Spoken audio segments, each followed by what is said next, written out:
తవ్యానికి solid start చేసే time వచ్చేసింది. 6 months అయితే వచ్చేసినాయి. సో వాడి కోసం నేను ఉగ్గు అయితే ప్రిపేర్ చేసుకుంటున్నా. నేను ఎట్లా చేసుకున్నా ఆ రెసిపీ అయితే షేర్ చేస్తున్నా ఈ వీడియోలో.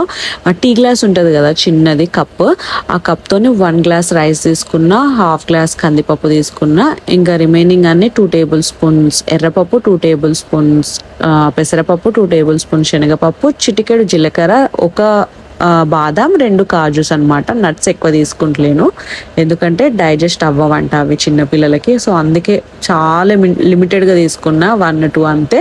ఇంకా దీంట్లో మకానా 1 cup తీసుకుంటున్నా. మకానా అనేది మంచి హెల్దీ ఆప్షన్. అందులో fibres, protein and antioxidants చాలా ఎక్కువ ఉంటాయి. సో బేబీస్కి చాలా మంచి హెల్దీ ఆప్షన్ అనమాట. అందుకే నేను తీసుకుంటున్నా. ఇప్పుడు మకానాని పక్కన పెట్టి రిమైనింగ్ అన్ని ఇంగ్రీడియంట్స్ని మంచిగా 2 to 3 times వాష్ చేసుకొని ఎండలో అయితే ఆరబెట్టుకోండి. ఒక 1 hour వాటర్ అన్ని వెళ్ళిపోవాలి. అట్లా 30-40 minutesలో అయితే వెళ్ళిపోతాయి.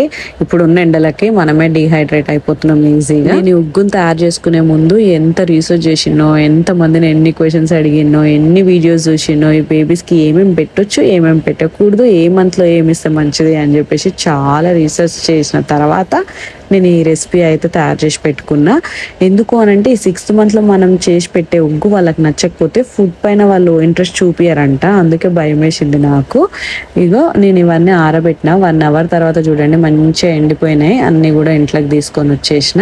అండ్ మీరు ఉగ్గు స్టార్ట్ చేసేటప్పుడు సాలిడ్స్ ఎప్పుడైనా సెమీ సాలిడ్స్లు ఇవ్వండి. వీలైతే రైస్ నేను చెప్పిన మెజర్మెంట్ కంటే కూడా ఎక్కువ తీసుకోండి, ఏం కాదు. ఇక్కడ మీరు చూసుకుంటే పప్పులు కూడా నేను క్వాంటిటీ వైజ్ చాలా తక్కువ తీసుకున్నా అండ్ బేసిక్ పప్పులే యూజ్ చేసిన.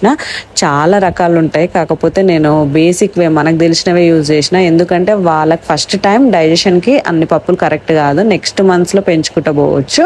ఇక ఇవన్నీ కూడా మకానా, ఈ ఇంగ్రీడియంట్స్ అన్నీ కూడా మంచిగా రోస్ట్ చేసుకోండి గోల్డెన్ కలర్ వచ్చేంత వరకు.